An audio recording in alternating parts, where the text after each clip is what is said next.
So Castiel has had a really interesting journey. When he came in, he was a good guy. Then things didn't get so, things got a lot messed up and confused. Tell me about what's going on now.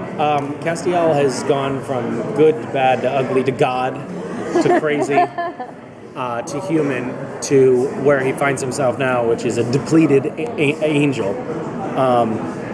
And I think that journey that Cass has been on makes him very reluctant to make the wrong decision now. He feels like he has done so much bad that he really doesn't want to repeat that. So right now he knows that if he wants to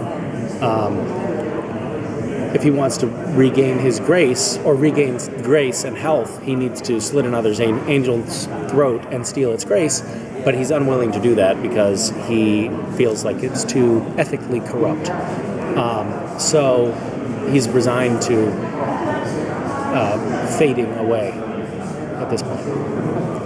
Well, can you tell us about the epic battle that you guys did for, obviously you overthrew Metatron. That was an epic episode. Yeah. What was it like filming that? And it was so exciting to watch on television. Yes. Well, that was a fun episode to shoot, but so much of that, the prison cells, zooming in around us, the walls exploding, all that happened in visual effects afterwards. So on the set, it wasn't nearly as exciting as what you saw. It was us standing there pretending to see walls form around us, but there was nothing there. Is it hard acting when you're doing with the green? You've got the green screen basically. Yeah, is it tough? Yeah, of course, it's challenging. Sometimes we're talking to a tennis ball and not another actor and things like that. We don't do a lot of green screen on the show. It's that's an increasingly obsolete technology because visual effects has gotten so sophisticated that they can take a plate of an actual room and then superimpose that on whatever they want to, so they don't need to use green screen that much anymore. I've probably done it twice on Supernatural. Oh, cool. Yeah. Well, I always wanted to know, do you do your own stunts and stuff? Or? We all sort of try to tread a line where we don't do anything that is dangerous enough that Warner Brothers would end up suing us. But we try to do as much of the action as we can. So you cast. Go ahead.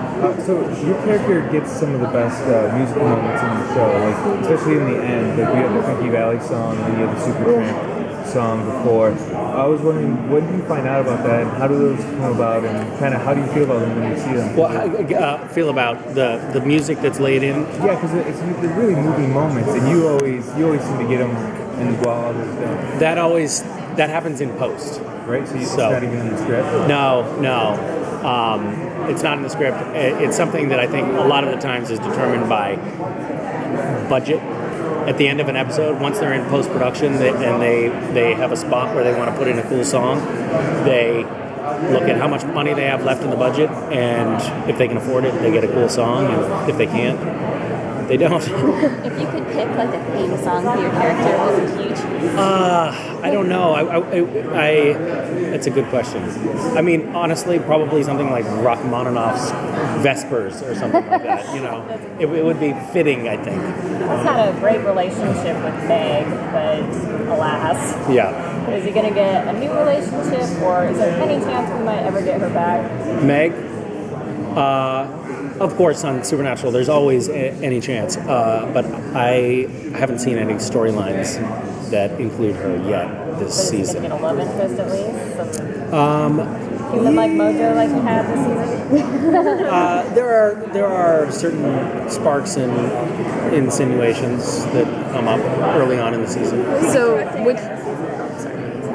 No, not this season. I'm hoping to next season, hopefully. So what can you tell us about Gishwiz and Renamax? I've been really looking forward to joining Gishwiz. I'm going to desperately try tonight. So what can you tell us about your biggest hope for this year? Well, I love interacting with fans and getting all of the creative forces of fandom mobilized to either make art or have fun or do charitable work. And for me, Gishwiz which stands for the greatest international scavenger hunt the world has ever seen.